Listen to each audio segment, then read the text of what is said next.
Hi. Latifa Abouchakra, Ealing.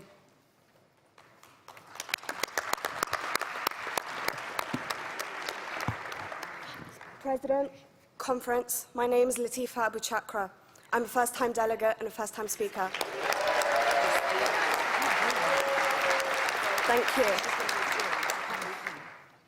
I'm representing the Ealing Division in London, and I begin my address in the name of the Most High. Assalamu alaikum.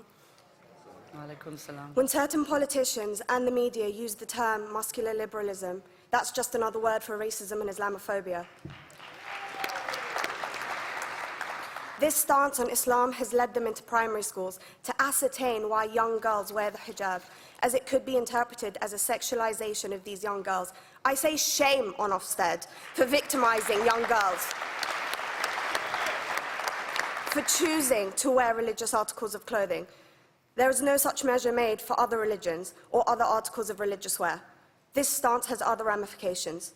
It signals to the British public and emboldens groups such as EDL, BNP, and other fascist and racist groups that women are oppressed by Islam, are made insubordinate to the men that supposedly forced them to wear it, and that it is the job of the British state to liberate us. We reject this imperialistic saviour thinking.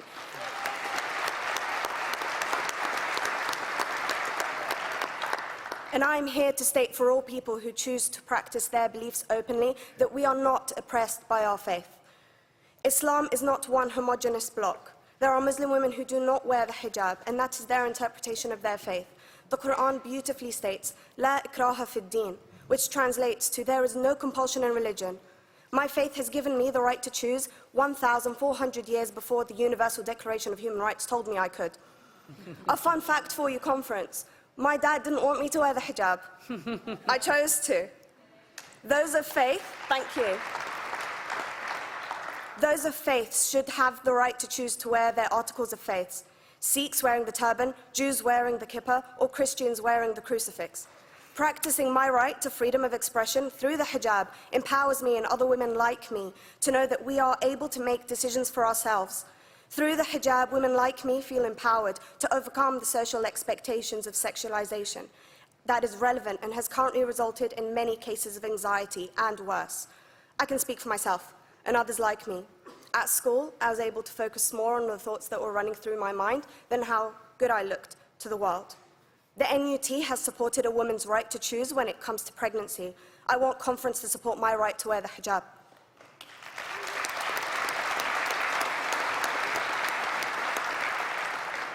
How I choose to practice my faith is clearly displayed for all to see. This makes me the target of hate crime. The level of racist attacks on Muslim women is disproportionate to any other oppressed group in British society because we are an easy target. This decision by Ofsted has ramifications beyond the school gates and must be seen in the context of increased attacks on the Muslim community and perpetuates the outdated notion that Muslim women are victims. I was on a trip last year to Hampton Court with my Year 7s, where a man felt comfortable to call me a terrorist. As a Muslim woman, I'm not a victim, so I challenged him. He denied it. I'm sure you've heard of the Punish a Muslim Day. It's been spoken about a few times already this morning. And as a Muslim, I'm actually quite optimistic. They're trying to limit it to one day. That's 364 less than normal.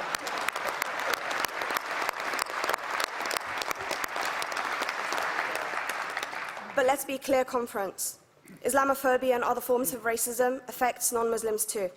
If we don't challenge this stance as a collective, we may turn into a society like France, where women are forced by the law to choose between their faith and their education, their faith and their right to work in the public sector, their faith and their right to enjoy a day out by the seaside with their families. I want to end by stating that I came to this country as an 8-year-old refugee. We are Palestinians, forced out of our land in 1948. We lived in third world conditions, similar to those in Calais for 60 years.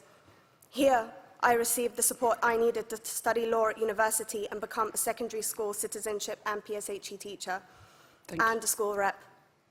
An injury to one is an injury to all, and I want to thank the Union for its stance on all oppressed groups, in particular mine, Palestine. Thank you, conference. Thank you, Latifa.